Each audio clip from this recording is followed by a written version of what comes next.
Good morning, comic book fans. Welcome back to Comics in 5 Minutes.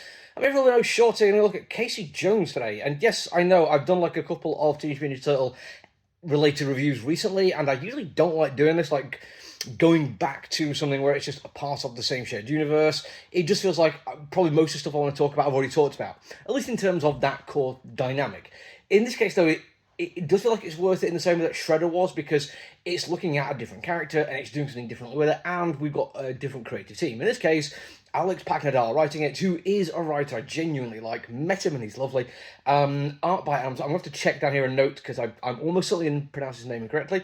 Amanse Nahulpan, and I apologise profusely for getting that wrong, but on art, brilliant. Like, genuinely fantastic artwork, and that was one of the first things I was like, oh, this is going to be far more exciting and definitely worth talking about as opposed to Shredder, which had a great writer and mediocre art.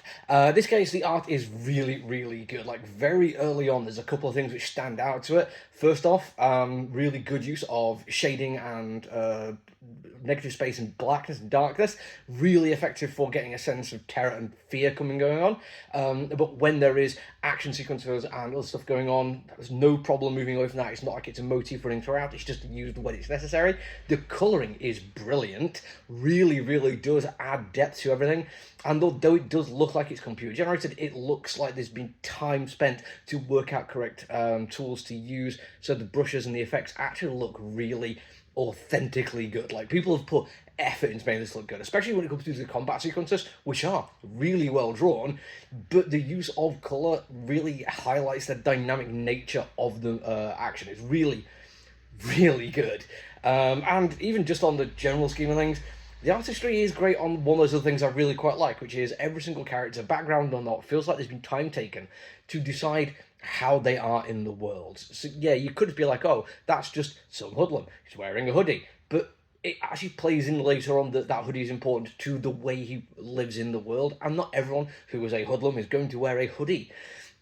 There are choices made for all these people, all these characters, and it looks like genuine thought has been put into not only why they're wearing it, but to make it look authentic, like they do belong in this world. Even like the superhero-esque or masked adventurer kind of stuff still feels grounded within the same universe as everything else. There is a verisimilitude to it which I really, really like and admire.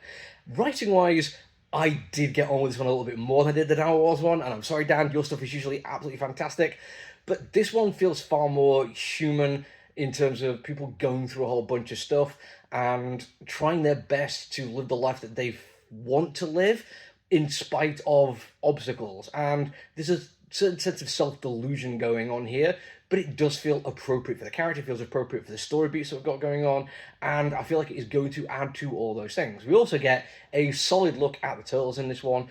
We get to see them turn up and kick some ass, which is fantastic, but also their grounded friendship with Casey, how they talk to him, understanding that he's going to push back because they know him quite well. He's that kind of character, very much set in his ways that he is the one who makes his own choices. He's like, although he works with the Turtles, he is his own person. He fights the way he wants to fight and does things the way he wants to do them. And there's really nice grounded conversation between these characters understanding that. There's also just a really nice couple of beats of world building, including introducing some new thing which gives humans some kind of super power kind of stuff going on, and more of what it's like to be a mutant, both ones who are animals turned into mutants and humans turned into mutants, and quite a lot of indoctrination of children into how we are going to look at this kind of thing. And it was that little few beats which had me going, oh, actually, I'm liking this, because quite often in comic books, in other media, we do get this idea of minorities being represented by an other type character in the world.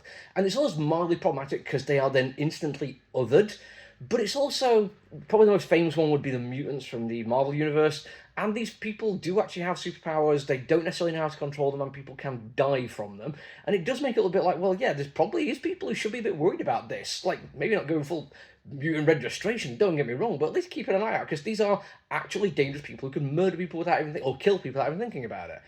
In this one, the grounded nature of just the people who've become mutants, it just becomes a case of they are almost exactly like us, they just look a bit different and have a slightly different outlook on life as a result of these kind of things, and it feels far more grounded in the case of they could be anyone, could be you, could happen to you. For whatever reason, something could happen where you are now going to be on the outside of the in-group and get to see what that feels like.